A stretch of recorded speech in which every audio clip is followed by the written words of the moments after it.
and welcome to This is Self-Help. This is week 4 now. Today I'm discussing how physical and mental health are linked.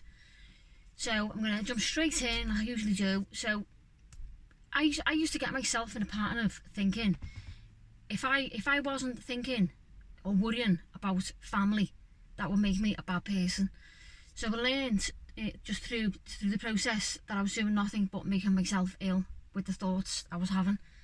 So when I'd be thinking about my daughter or my mum or my son, and when I used to work away quite a lot, and I'd spend most of that time worrying and thinking, are they okay? But then underneath that I think, well, if I wasn't worrying, that would make me a bad person. But I've learned that worrying does nothing to your mental health, but brings it down. It turns it into a cycle. Once you get into the habit of thinking negative thoughts, you can start off with something simple, like you wake up in the morning. I'll get a message off one of my family who will tell me that they're feeling a bit down or something like that. I'm not saying it's happened, just an example.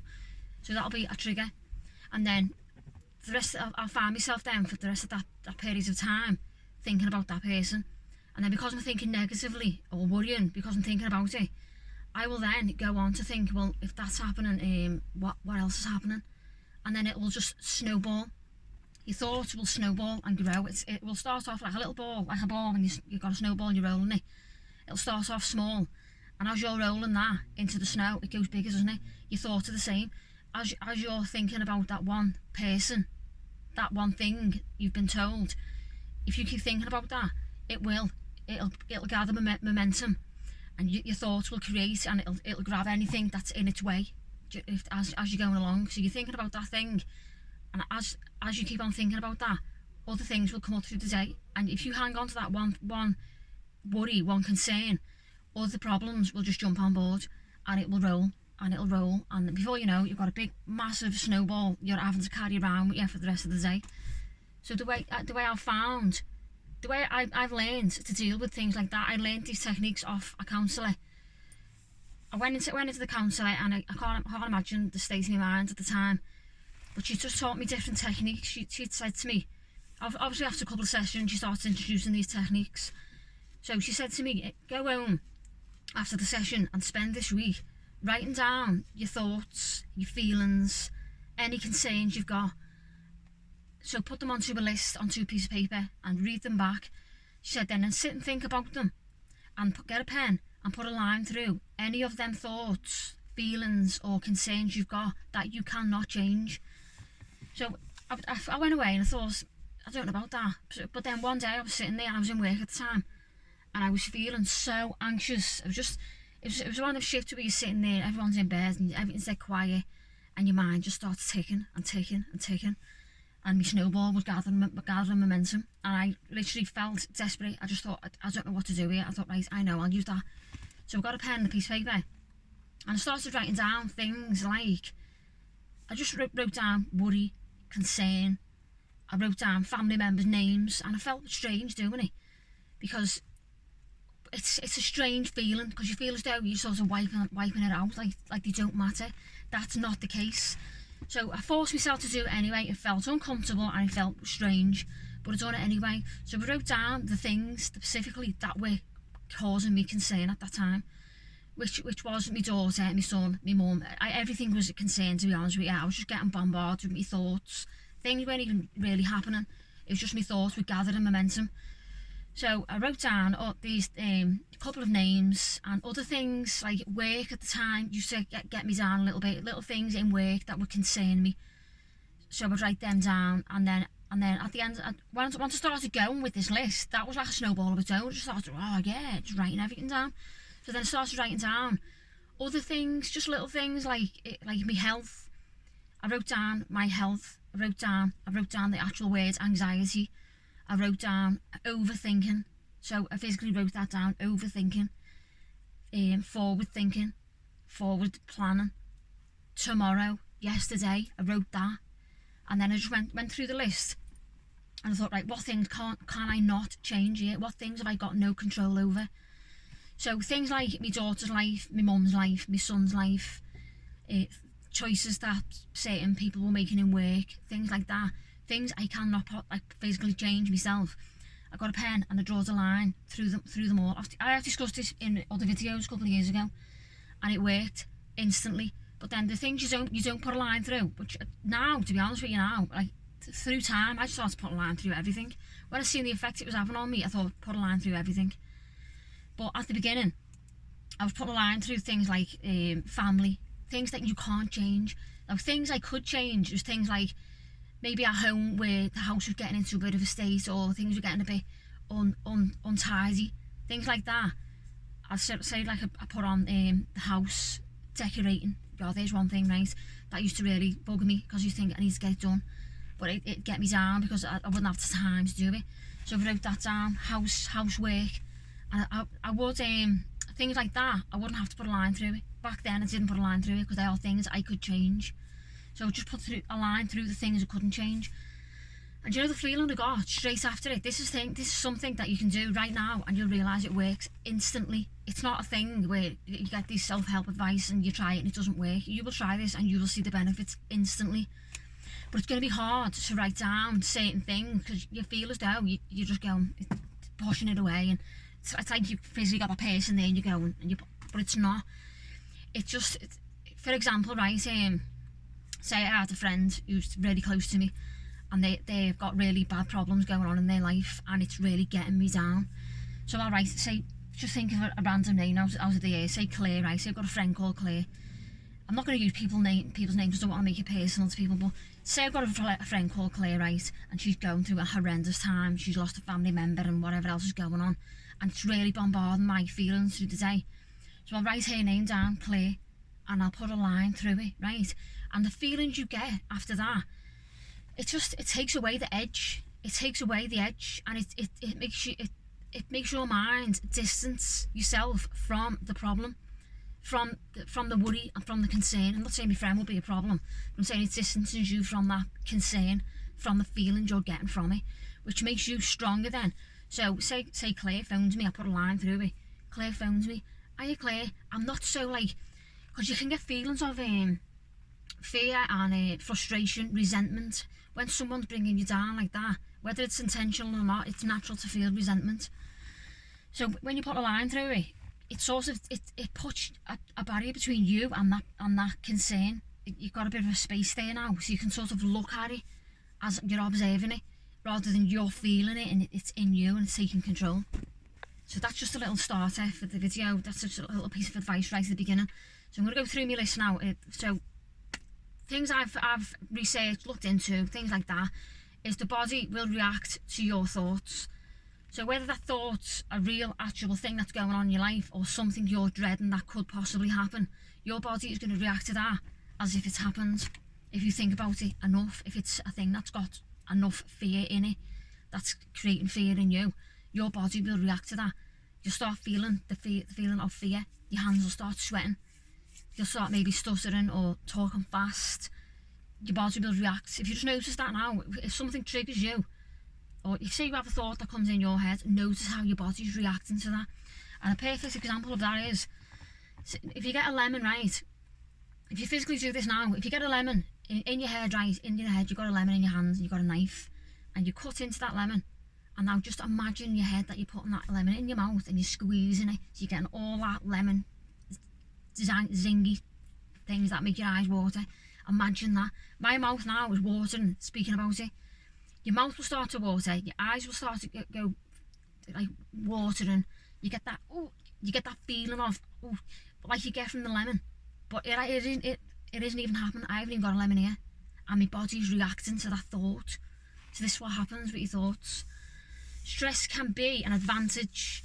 It can be an advantage if you notice it and you observe it, and you learn to just think, just half the things your mind creates are never going to happen. The amount of time I've wasted in my life, and there's been times I've wasted where I've thought of situations that could develop, and then 12 months later, after spending 12 months thinking about it, I've thought, the last 12 months I've just spent thinking about this thing that could possibly happen, and it hasn't even happened. So that's time that, do you know what I mean? That's time that you could have been spending on something that you want to be doing or want to be thinking about. So cortisol is a chemical that's created in the brain and the body. High levels of cortisol are not healthy. So when you're feeling fear and all them related feelings, it creates cortisol in the body, which then obviously runs through your system, and it's not healthy to have high levels of cortisol. So as an example, if you ever, like, most people who are watching this now, I'd probably say everyone who's watching this now has been through the past 12 months. So I would have said before this, if anyone's ever experienced a really high stressful situation, but generally people have now as a whole. So how this, on the back end of it, like if you notice, think to yourself, right, lately, are you losing your are you forgetting things a lot more? Are you noticing things you would normally just think of or remember, like names or dates of births? Are you going to think of them and thinking, and you're having to think about it for a minute? That's your memory. And high levels of cortisol affect your body in the way it will affect your memory and things like that. So when you've been in a high stressful situation, say you've lost a family member and that's been horrendous, you will notice at time periods after that you will have a lack of memory, things like that. And then long-term effects, if you stay in that state and don't realise and try and help it and wake yourself out of it, long-term, that can also bring on Alzheimer's, dementia, things like that. It can affect your mind in that way. So on the back of that, it's not all negative. So if you work on things like obviously eating healthy, exercising, go for it. Like I went for a run this morning, right, and I was running and I was thinking, oh, sometimes I run and I think I can't be bothered, so I just start to walk. Just walk, don't push yourself, like, so the next time, so like, I'd have gone all mad today and I'd have been like, well, I'd have felt amazing, you know what I mean? But if I had to wake up tomorrow thinking I can't be bothered, I would have been thinking I've got that big massive run to do. So if you're running and you think, and you know what I mean, just walk maybe a bit faster than what you usually do, but walk it. That's what I done this morning. I jogged a little bit and I walked, I jogged and I walked. So I'm enjoying it more rather than it's a big long slog. It's still helping your body. Walking without jogging is amazing. Things like that. High levels of cortisol is something as well that can run through families and this is another thing.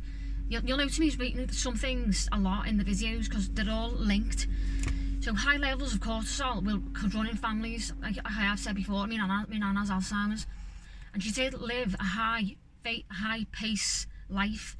I can remember her getting up at 6 o'clock in the morning, going out to work, and coming home and looking after us with my mum, and she has a lot on her plate, and she must have obviously had high levels of cortisol because she did end up with Alzheimer's and dementia. Is another point I'm going to bring up as well.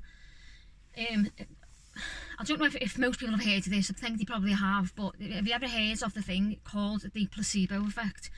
So this is where it'll be like a controlled environment where doctors will give a medication to one group of people and give a sugar tablet to another group of people, and they found that the people who were getting the sugar tablet with no medication in it are having the same responses to the ones who've had the medication. And that's because your mind is a powerful muscle that if you learn how to use it, you can heal anything in your body just through your mind. Say you've got a friend or someone, right, who's suffering with anxiety, and you say to them, yeah, there's a tablet there, I've been using it myself and my anxiety completely gone. If they took that tablet and believed in it enough, within a couple of days they'd start feeling better. It's madness how your mind can talk you into things that are not even really happening. The way to do with negative thought patterns, that's what it is. It's the snowball, isn't it? The snowball's rolling and it's building and it's building. So how to stop things like that in its tracks is like put a line through the things that you're thinking about, but also say things to yourself, talk to yourself. I do it. I was saying this last night to my son, talking to yourself like, I am safe, I am calm. You say to yourself like something, if someone was sitting next to you, right, and you were highly stressed out and they were saying things to you like, Lisa, you're safe, Lisa, you're calm, it's fine, everything's fine. If someone was saying that to you, you'd instantly start to feel better, wouldn't you? So if you haven't got someone there that's saying that to you, you say to yourself, you don't have to look in the mirror and say it, you can just say it in your mind. Say it in your mind or write it down. Write it down, say it in your mind or say it out loud. I say these things to myself all the time. I said this to my son last night and he laughed his head off. He was saying, imagine driving down the road in the wrong lane, saying to yourself, I am safe. And we were laughing about it. So just make light of it, try and make light of it. But also as well, try and look at yourself sometimes and just see the funny side in it. That's what I do. I look at myself sometimes and I laugh because I think, wow, where did that thought come from? And like, that's never going to happen, is it? You know what I mean? That's never going to happen. And I say these things to myself.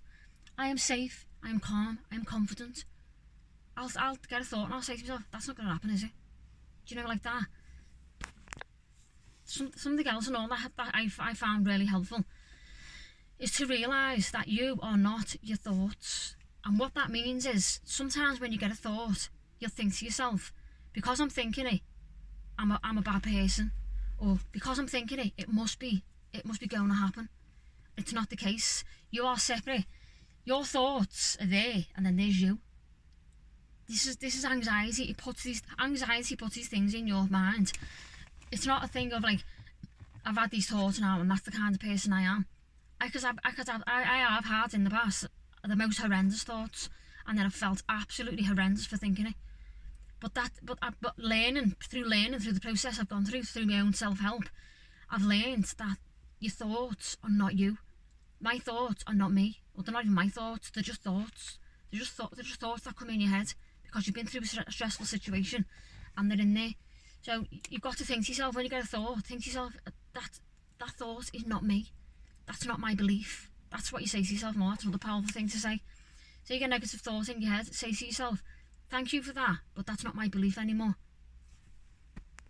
Your thoughts are not reality. It's not reality. 100%. I can tell you now, your thoughts are not reality. It's like another little whale that goes, it's like a computer game, isn't it? And you've got this computer game going on in your head, and you create all kinds of scenarios. Your thoughts don't define who you are as a person. Your thoughts define maybe what you've been through and things you are potentially thinking could happen in the future. But they're not you. Your thoughts don't define you as a person. They don't make you a bad person. The best people in the world have had negative thoughts. Obviously, like, on the other end of that, there's people out there who have who have thoughts purposely and go and do things, like, do you know what I mean? Because they've got their own problems. Even the worst person in the world, that behaviour has been created from a belief they've had. So your thoughts are not, your thoughts are 100% not reality. The amount of times I've thought things and it hasn't come about, it's not reality. So I've learned through things I've researched and things like that, I've learned to observe my thoughts. So it's like meditating is exactly the same, but you can do it when you're awake. You can meditate when you're awake as well, with your eyes open. That's something I learned a few months ago. But your thoughts are like clouds. So it's like you're sitting there, right, and you're looking up at the sky, and there's clouds passing across. Your thoughts are the same. If you associate your thoughts like that, you'll be able to distance yourself away from them, rather than feeding into it and reacting, and you know what I mean, how your body will react to them. So if you look at it like it's just a cloud, so I could be sitting here now and a thought comes into my head, oh yeah, it's just it, and then let it pass. Don't hold on to it. Don't hold on to your thoughts. Because I used to think, I can't remember, you know what, it's been that long since I really thought like that. I can't remember, but I used to just think about things. And then, it's a perfect example of what I mean about not holding on to it, right? I used to think about friends and family, or say Claire, for example, right? Say Claire's got a problem, right? And she'd bring that to my attention. I would then spend the rest of the day thinking about, how can I solve that? How can I solve that? I'd think like, well, if I do this, or if I do this, and that would snowball then, and I'd be thinking about, how can I fix it? How can I do this? And you will then continuously be in a cycle of, how can I improve this? And then because you're thinking about that, you'll be thinking about other things, and it'll just continue to roll. And all this time that all this madness is going on, your body's reacting to that the whole time. Your body is reacting to it. Your hands will sweat. You start blinking faster. You start speaking faster. You just feel fear. You might start getting a headache. You get chest pains. Chest pains is one of the symptoms of anxiety. And before I learned that, I used to drive myself around the bend. I used to literally think I was having a heart attack all day. I think, oh my God.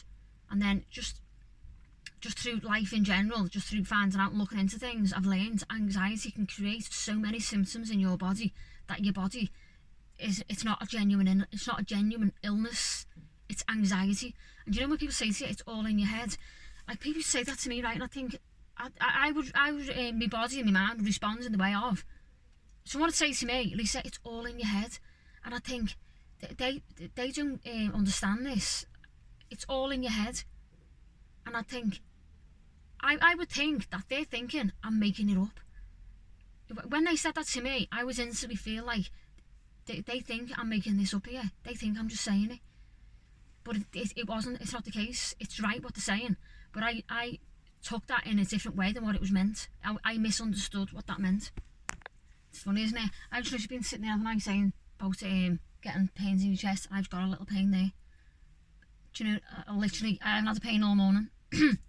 I literally, one of them pains where you go to breathe, it's like congestion or whatever they call it, indigestion, like that. Literally just then, by talking about it, because I'm verbalising it, my brain's like, oh, bang, let's create that right now. That's how it works. You speak about things and it's going to happen. You'll notice it yourself. Say for example, right, there's another example. Say you've got a friend, right, who gets pregnant, and you've been talking with her for about an hour, a couple of hours about it, and then you go home. You will notice the next couple of days, all you will see is prams everywhere, prams. Or you'll notice conversations of people talking about birth, babies. This is how it works. The things you speak about and verbalise are attracted, and your body reacts to that. So once you're feeling it and passionately as well, that's it. It's all coming in. Do you know what I mean? So here's another way to deal with thoughts that you don't want to have. This is going to sound absolutely bizarre, because this is something I only learned a few months ago myself, and I was like, no. So welcome the thoughts. So do you know, if you've got like someone there, right, say that's Claire, right, I don't know who Claire is, it'll probably come up at some point today, but anyway, there's Claire, right, and then there's me. If we keep doing that, she's pushing at me and I'm pushing at her, it's just going to keep going, isn't it? But the more she pushes at me, the more I'm going to push back. I'm pushing back and I'm pushing back. And it's the same with your thoughts. The more you've got your thoughts there and you're trying to push them away and trying to push them away with all your energy, they're just going to keep pushing back. They are like passing cars. So welcome the thoughts in. Welcome it in. And this is another thing. It really has changed my whole mindset, learning these things. So when it's coming in, right, it's like you've got a feeling of fear. Say to yourself, oh, hello, I have fear. And feel as though, look at the fear and the anxiety and all them thoughts like they're a little child, right? Like they're a child, and you're welcoming them in. Come on. I know what you'll find. They start to dissolve. They start to dissipate is the word. They will just, it will release. It will release. And you'll feel less connected to it. So there's another example, right? You know, like eye colour, right? So my eye colour's like a brown, a green, or sometimes, which depends on the light. But say you've got bright blue eyes, right? And you've always thought to yourself, right, I want brown eyes. No matter how much you try from now till your last day on this planet to change them eyes, they're not going to change. And your thoughts can be the same. So the more you fight to push these feelings and these thoughts away, the more they're just going to come in, because you're making it an issue then. Do you understand what I'm saying? You're making it an issue. You're going to start analysing, why am I having this thought? So you'll get a thought and you'll think, why am I having that thought? Oh my God, that must be going to happen then. Maybe my senses are telling me that's going to happen, but it's not. That's anxiety. So the more you fight, the more you try and push to not think and feel these things, the more they're just going to come in. And I know another thing I found as well, through what I've learned, is that I'm looking at little birds in the trees there. Wow. Anyway, the more I've learned about these things, right, is I've found, I've completely forgot what I was going to say then, looking at the birds. But yeah, the more I'm learning about these things, right, is I used to think, like I was saying at the beginning then, I used to think, if I'm not worrying and I'm not thinking about friends and family and torturing my brain, I am a bad person. You're not. It doesn't make you a bad person at all. It just makes you human. You've been through a traumatic time and your brain's just locked into that cycle now, and it is like that. It's like, I know when I go on a lot, don't I, about repeating things, like doing it regular. So if you've been in a stressful situation regular, you're then programming your mind into that way of belief, into that scenario, into them thoughts, and then you feel comfortable in that zone. So to step out of that is like, whoa, you know what I mean? So, and something else as well is that my counsellor taught me, is that when you get stuck in that cycle and you start trying to come out of it, you will find someday, some techniques you try or some things you do, you'll find yourself coming out of it. Oh yeah, I feel better now, you know. But then like a day, a week, or the time scales differ depending on you. But so you'll be like progressing and moving forward, and then something or whatever will go on in your life, and you'll slide back because your mind's been comfortable in the uncomfortable, in the fear, in the anxiety. You get used to that. That is then your safe zone.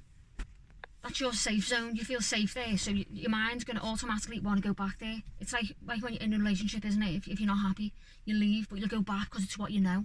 It's the same with your mind. It will draw you back to that place until you start feeling, till you know, you need to notice what's happening. You need to notice it, observe, and go, right, there I'm sliding back now, and start pulling yourself back forward again. That's what you need to do. Let go of validation. So that's in a point of seeking approval or seeking someone to say, yeah, you know what I mean? Like I used to talk about my worries and my concerns. I used to talk about my worries and concerns to people and try and get them to validate it. Do you know what I mean? So, say Claire, for example, right? I'd speak about Claire to maybe Susanna, right? Hey Susanna, Claire's got this going on and everything like that. Like, and like I'm dead worried and things. And I'd want her to be like, yeah, why you should be worried, or yeah, you're right to feel like that. Don't seek validation for how you're feeling or thinking, because once you get that validation, that's just confirming to you then, yeah, you should be there, you should be doing that, you should be feeling that. And it's not the case. You shouldn't be feeling like that at all over anything.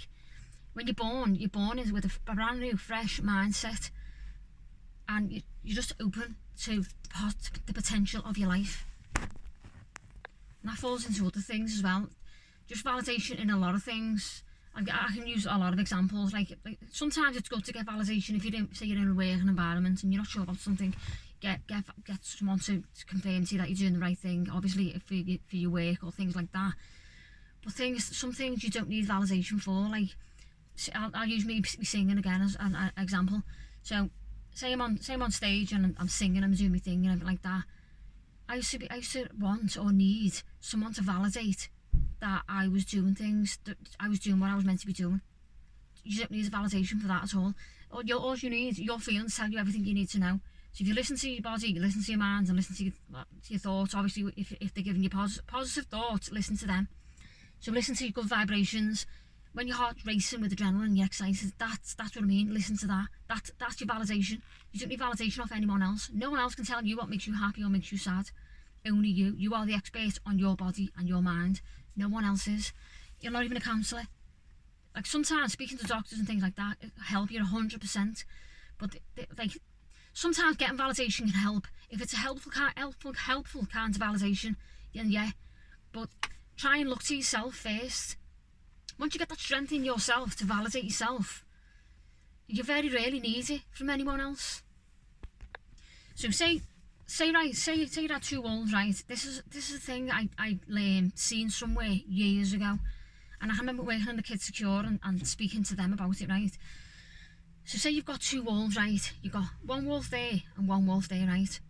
And one wolf, you're feeding it every day and you're looking after it, and it's going for walks, or you're taking it out into the wild, and you know what I mean? It comes with you, it stays by your side, you take it out and everything like that, and you're dead good pals, and you're looking after it, you're giving it all the love, all the attention, it's getting fed properly, it's got everything it needs, right? That wolf is there and it's doing its thing. Then you've got another wolf, right? And you don't feed that one, that's neglected, you don't show it any attention, you don't take it anywhere, it's just left in there with its own environment, not growing, nothing like that, right? So you've got the one that's getting everything and the one that's getting nothing at all. Which one do you think is going to win in a fight? Which one of them is going to win? So say this wolf has got everything and this one has got nothing, and they fight. Which one's going to win? The one that's been fed the most, the one that's been looked after. And that one resembles you, resembles me. I look at that one as myself. So the one who's over here, who's got nothing, that represents to me anxiety, depression, all the bad, the bad things, the things that cause you concern. That's concern, and that's all the things you don't want. And this one is you. So if you keep on feeding you, that's just you're gonna grow. If you keep on feeding this bad one here with anxiety and thoughts of depression and thoughts of things that can go wrong, that's gonna go strong, isn't it?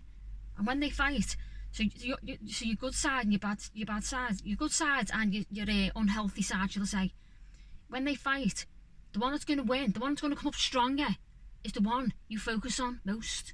So focus on the strong one. Focus on this one that you're giving love, attention to. You're giving it time. You're giving it compassion. You're giving it empathy. You've got to feel these things for yourself.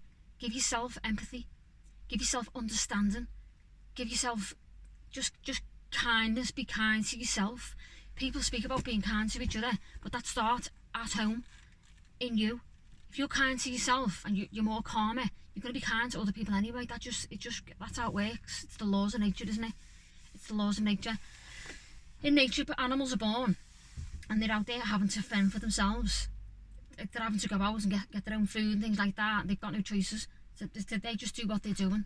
They haven't got the capability to think like we have. Whereas as humans, we're given choices, and sometimes we go off on the wrong path. And this is how we get ourselves in a state of, because we can observe and take in information and make choices. We make the wrong choices sometimes to focus on the wrong things. So don't focus on this wolf here who's empty. Focus on the one. Don't focus on the wolf that's going to lead you down the wrong path. This wolf here is all up for anxiety. It loves depression. It's all that, right? And this one here loves love and hope and happiness, right? So you got love, hope and happiness. You got anger, depression, anxiety. So it's coming from you, whatever. Say I go to that one, love, I love you, and all that, and I go to this one, depression, that one. If I keep giving that one, me thoughts and me negative feelings, that's just gonna go oof, bang, and the next thing you're gonna be walking around with this, with nowhere to go, because it'll be that strong. It will just be leading you. With the one that's got love, compassion, and empathy, let that one lead the way. Let that one lead the way. Focus your mind on that one and look at it like that. They're two separate things.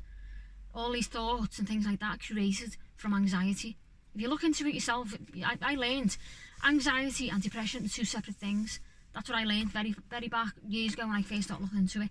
I used to think anxiety and depression were one thing, and that was, I don't know, I even know now how I even had that thought about it. Anxiety is a thing where it'll have you overthinking. You'll be scared, rabbit in the headlights, expecting the worst. And then depression, if I'm wrong, or you know what I mean, let me know. As I said before, I'm learning myself still, but as far as I'm aware, anxiety is overthinking, fear, rabbit in the headlights. Depression is you just get that feeling of you've got no hope, you can't be bothered, you've got no energy. To have them both is just whoa. But there's ways you can learn to teach yourself to overcome. I think as well, when I learned that life is not fair, that was the biggest piece of information I could have been given. Because I've heard it, like, you hear people saying to me, yeah, that's not fair. Oh, that's not fair. That's not right, that's not right. But that's how it is. That is how it is. That is how it is.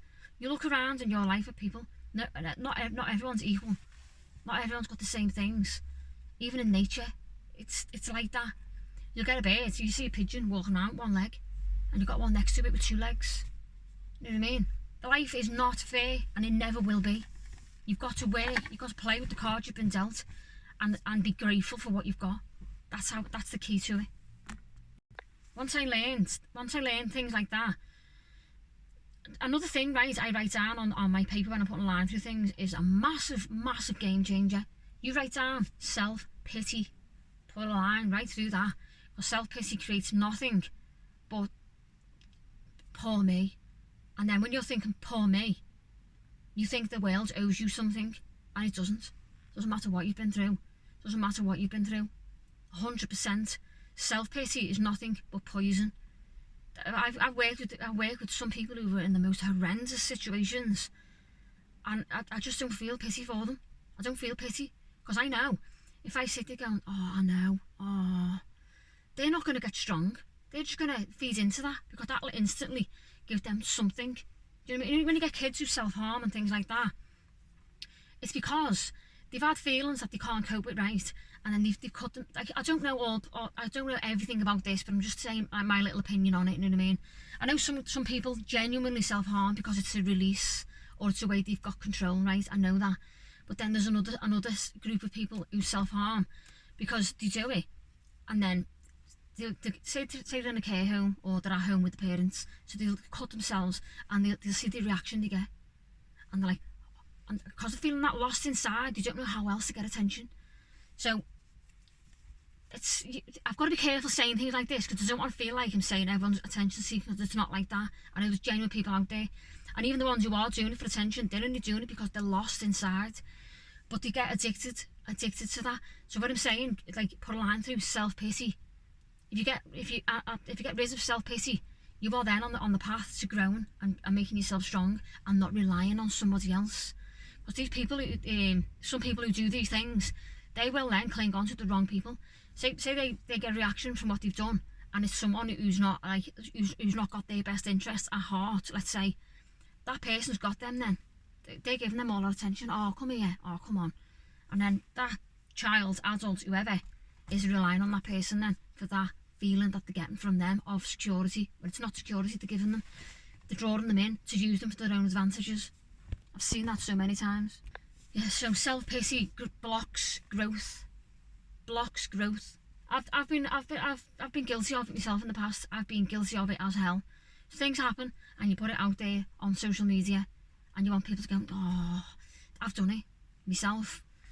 So I've learned it gets you absolutely nowhere. You might get that, oh, and everything like that, but then when that's gone, you end up feeling a bit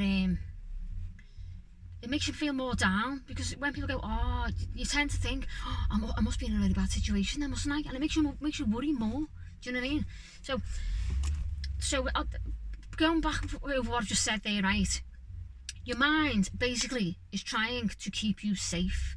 So when you're getting these thoughts in, don't think, oh, I want to kill this mind, I want to absolutely drag it. And do you know what I mean? It's not. It's trying to keep you safe. That is the bottom line. Anxiety and depression and things like that come on because it's trying to keep you safe. Long-term stressful situations, say you're in a relationship, right, you're not getting on and things like that, and you're not happy and you haven't left, you've stayed in it for a couple of years. Long-term stressful situations have programmed you into survival mode, and survival mode is where you are a rabbit in the headlights and you're filled with adrenaline, fight and flight. If you're living in that, that's where anxiety comes in, because your brain is constantly thinking, how am I going to keep myself alive here? Like, you're watching out for things and you think something's round the next corner. Every corner you come to in life, something scary is going to jump out of you. So your thoughts don't make you a bad person. Your thoughts don't make you the person that sometimes they will make you feel. Your thoughts are there because of the situation you've been put in. Would you choose to think the way you do? So, and this is quite a long video today, I didn't expect it to go for this long, but yeah. So your thoughts, would you choose, say someone comes to you now and said to you, you've got a choice now to carry on having them thoughts or not. Would you choose to carry on thinking like that? Most people would say no. So there's your answer. There is your answer there and then. You wouldn't choose to think the way you think when you're down, and it will affect your health. Your mental health affects your body. It will create all kinds of illnesses inside, and that is your permission to not think negatively. That basically that one piece of information set me free from the worries I used to have. So I think if I carry on thinking like this, I'm going to end up ill, mentally sick, physically sick. It can bring on all kinds of conditions. I don't want to start going through them, because people who've got anxiety will start thinking, oh my God. And it's hard when you're having these thoughts. You think, oh, wow, that makes it even worse. But there's ways you can stop it. Start to meditate. Think of your health. Look at yourself like you would a friend. Speak to yourself like you would your friend in that situation. Say to yourself, I am safe. I am calm. I am human. This is something I tried the other day, right? This is brand new for me. So if you give it a go and you find out it works for you, let me know, because I'm still in the early stages of it myself. So I was listening to an audiobook, and the woman was saying about your feelings and when you're trying to push them away, like I was saying before. So I thought, I know, I've got a cushion there, the cushion on the couch, right? And I got the cushion, and I just looked at it and thought, right, this cushion represents anger, fear, anxiety, depression, negative thinking. This cushion for me represents that. And I got the cushion and I went and I hugged it, right? And I was like that, stroking it and feeling it and going, like, just thinking to myself, oh, it's okay. Do you know what I mean? And welcoming it in. I'm not saying I can't think it's okay to think like that, but the more you try and push these things away, it'll turn into a fight, won't it? You're pushing it and pushing it. So you get a cushion, and that represents your depression and your fear and things like that, and just hold it like you would a baby, and you know what I mean? You're mothering it. In other words, you're not fighting it. It's not something else you need to fight. It might change your mindset on how you look at your anxiety and depression. Let me know if it does. But that's something I'm still trying out myself. That's just something I've thought of. I got this information. I thought, I know, I'll make that my own. And I tried it with the cushion, and it did feel better there and then. But thinking about it, I've only done it once, so I'm going to keep trying that. Allow it in to release it is the point of that. Allow it in to release it, rather than keep fighting it. It's like when you're arguing with someone, isn't it? If you're arguing with someone, right, and you can't agree on something, you're just going to keep going, bouncing back and forwards. So if you stand up at one point and go, right, okay, that's enough now, let's just agree to disagree, it will just dissolve and go away. So the things I repeat to myself are, I have plenty of time, because time for me used to drive me down the bend. And then I started saying to myself, I have got plenty of time. And I heard that in another audiobook Affirmations video I was listening to, and the woman in the Affirmations video was saying, I have plenty of time. And I thought, you know what, that's one thing for me that did make a difference. That was one thing I'll never forget, one moment I'll never forget. I remember I used to always be chasing my time, I need to be there, and it was constant. I'd finish one thing, I knew I'd be late for the next thing I needed to be doing. So I have plenty of time. Repeat these things to yourself, even if you haven't, even if you feel like you haven't, say it, because it'll get into your subconscious, and then you'll start making the time. You'll find ways to cut out things that you don't need to be doing. I am safe, I am in control. So I'm going to end this now today with association. So you will find yourself, right, say you walked say you go into, say you're walking down a street, right, and something happens to you on that street, right? Someone says something to you, right, and you don't like it, you get a bad feeling.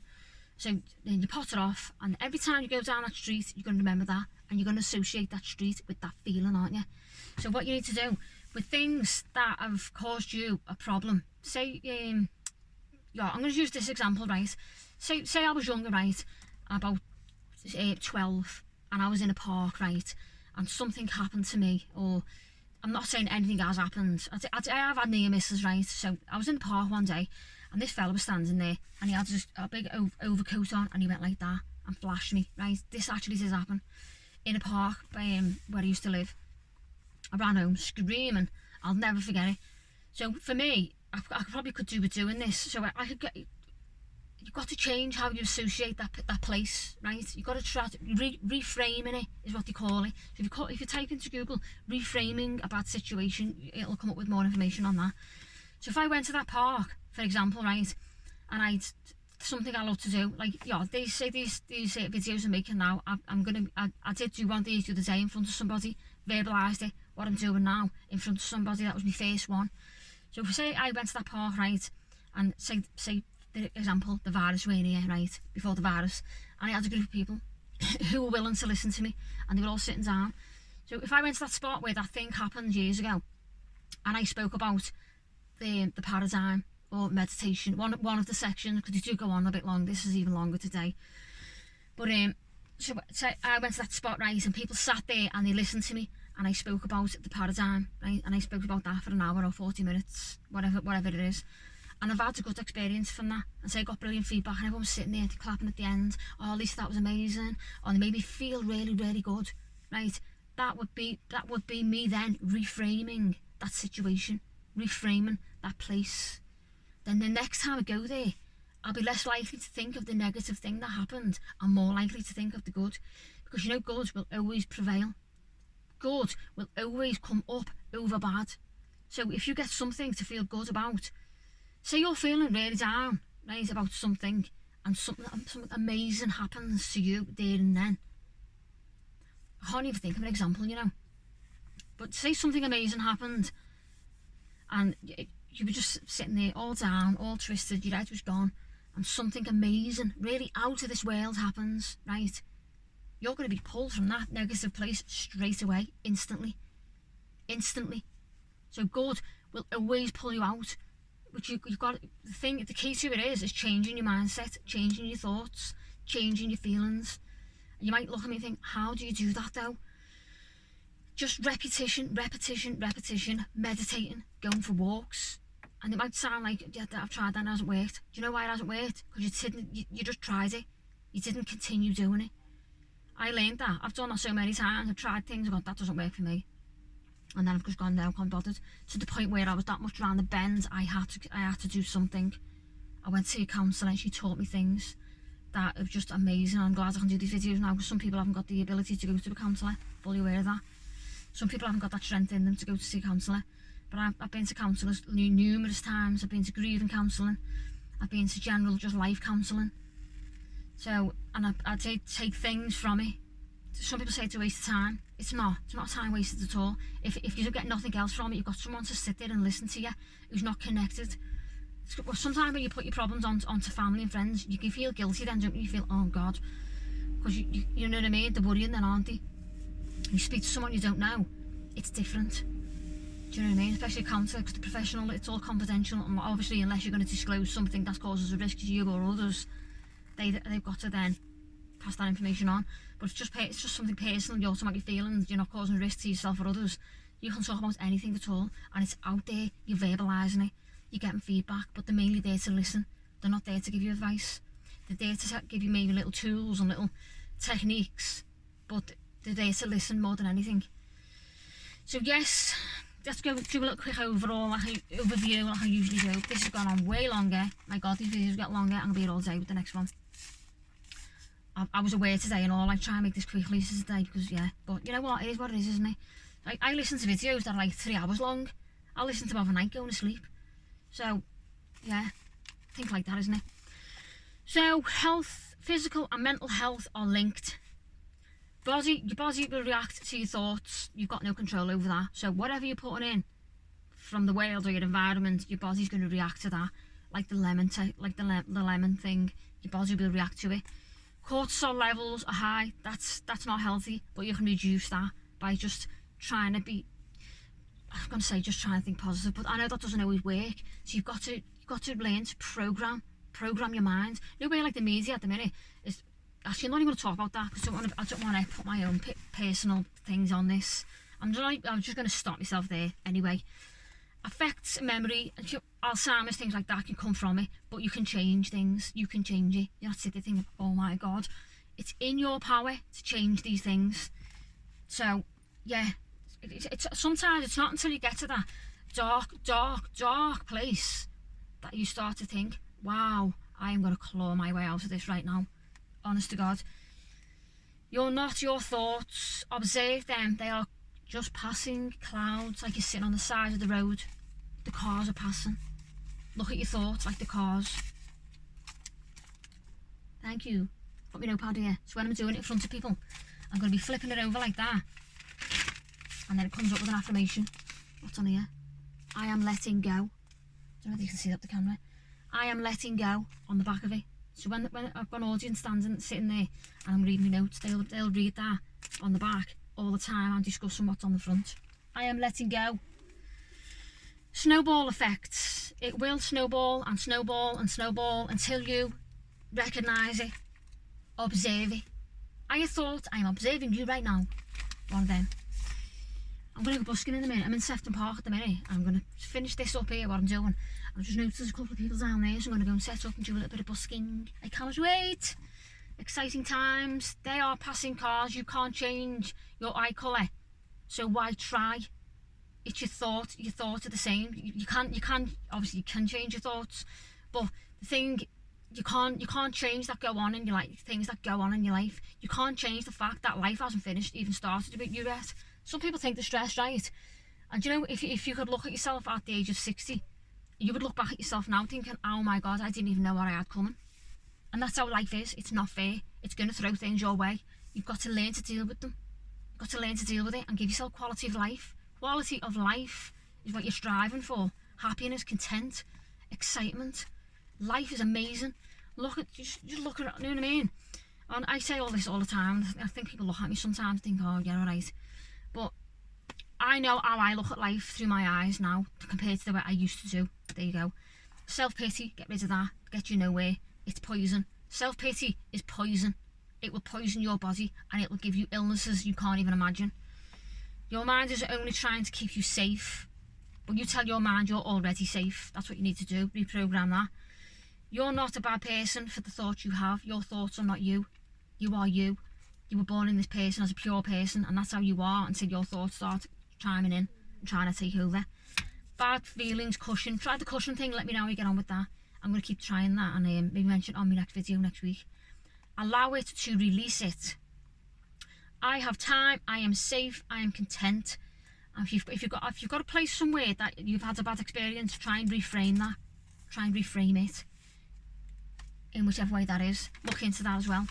These things I'm discussing, I want people to look into themselves as well. And obviously come back and let me know if there's anything else you think I can add to my videos or to my talks which I'm doing. I can't believe I've done that today, you know. I had a meeting with somebody in a homeless centre, an activity coordinator, and while I was there having the meeting about what I'm going to do, I said to her, do you mind if I just stand here and just go through one of these subjects I'm going to be discussing to the group? And she said, yeah. I couldn't record it because of confidentiality and all that. But yeah, just me and her, and I went through the paradigm. She was fascinated. I was fascinating myself. I was saying to our Demi, it's like coming out of here and it's going in there while I'm saying it. And I'm like, oh yeah, wow. It brings things back, so I'm speaking it, but I'm speaking it to myself as well. I'm talking to you, and I watch this back and I'm like, oh my God, yeah. Do you know what I mean? Things come to my realisation. If you watch my first video, I had an actual point of realisation on that video. I remember saying it and thinking, and I felt it. I had a realisation that doing these kinds of things is what I need to be doing, along with my music and things like that. That's not getting left anywhere. I used to get left in the background with my work, the music, so it's definitely not happening this time. This is going to improve my music performance and beliefs and all that jazz. So yes, if you watch my first video back, I had a realisation in that video, and you can see my eyes and everything. I was like, oh my God. I was actually saying, I feel as though this is what I need to be doing. And I did, and I also said in the video, and I'm realising that right now, and at that point I realised it. I wanted to do this so long, and I'm doing it. I'm facing my fears because I've learned techniques to put that wolf with all the anxiety and everything in it, back it in its box, get in that box, and you can come play out now, let's go. Sometimes this will get back out, you know what I mean? I've got to like, get in. Sometimes it's like, and I'm like, no, in there you go, bye. You get in there with all your negativity, but you're not putting it in a box really, you're dealing with it. It's good to talk as well. So if anyone wants to message me, talk to me, I always say this, just let me know. I've got groups and things on Facebook as well. One's called If You're Feeling Suicidal, You're Not Alone. Please join that group. If you're feeling down or lost or anything, or even if you're not, join anyway, because you might be able to help people who are. That would be amazing. And thank you again for listening to me. I'm loving doing this. I'm loving it. I can see myself growing every week. Immediately, my confidence just doing that today. I'm going to go because I could literally sit here all day talking, you know. It's shocking how much I can talk. So, yes, at least I'm finding a way to do it in a helpful way. Get it done, guys. Repetition, get it done. Look after yourselves and look after each other, as Jerry Springer would say. Look after yourself, that's the main thing, and it's not selfish. It's not selfish to look after yourself. Because if I didn't change my mindset a couple of years ago and stopped thinking like it's being selfish though, I'm thinking of myself. If I didn't stop thinking like that, I probably would have been sitting in a mental health hospital right now, getting looked after, not supporting someone. I felt myself going down that route. So yes, look after yourself, and that's the best way you can take care of your family. Take care of yourself and show them the way. See you next week. Next week I'm going to be doing visualizing This is more like going towards the law of attraction now. I've been working the past few weeks on ways you can sort your mind out, because if you feel as though the law of attraction is not working for you at the minute, these could be things why. But also, separate from the law of attraction, it's just ways you can live your life, so it's not all about the law of attraction. You know what I mean? Some people are not into it, so I don't want to disinclude anyone. This is for everyone. These videos are for everyone. If you learn something new, fabulous. And if you do learn something new, let me know. Give me some encouragement, guys. Keep me going with this. But I don't need validation anyways, I'm loving it. It's just nice, isn't it, to get nice little compliments and like let people know how you come across. I've had loads of brilliant feedback from it. I'm going to keep going with this. I can't wait to just be able to get out there more now in front of audiences. I'm thinking about doing it while I'm busking now. That's going to happen, isn't it? Put a sign up and say I'm going to be doing a talk between 1 and 2 or whatever. Not today, because I need to find a way to do it. It's going to be safe and all that, so I don't get arrested for doing protesting. I don't want to be looked at like I'm protesting when I'm not. I'm just doing self-help information. I'm trying to get some hope and joy in the world and grow as a person. It's selfish what I'm doing with this, you know. This is for me as well. This starts out for me. That's what I'm saying. It is selfish, but you've got to be selfish to grow.